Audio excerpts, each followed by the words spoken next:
2020, 17 mars à 6h30. À cette heure précise, beaucoup de choses ont changé. Privée de tout, aussi bien que de rien, je me suis réfugiée dans ma chambre durant 2 mois. La musique, les voitures, Paris, le dessin, le sport, l'anxiété, l'ennui m'ont accompagnée durant ces longues semaines, parfois par choix, souvent par dépit. Les voitures, Paris, l'anxiété et l'ennui, ce sont eux qui m'ont fait subir mon isolement.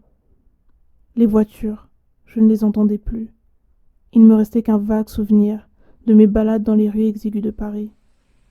Quant à l'anxiété et l'ennui, je ne peux pas dire que ces sentiments se soient exacerbés.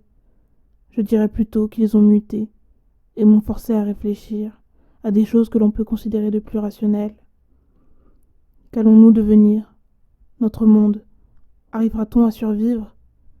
J'étais persuadée que cet isolement, bien qu'extrêmement nécessaire, n'était qu'en fait qu'un test pour l'humanité. Non pas que je doutais de l'intelligence des hommes ici. J'étais persuadée que l'homme allait s'enliser dans le fameux effet boule de neige, totalement vicieux d'ailleurs, et je me demandais de ce fait comment l'humanité allait bien pouvoir se sortir de ce grand trou. Ce genre de questionnement, je pense en avoir eu des milliers, sans jamais pouvoir avoir de réponse, mais c'est cela qui me plaisait.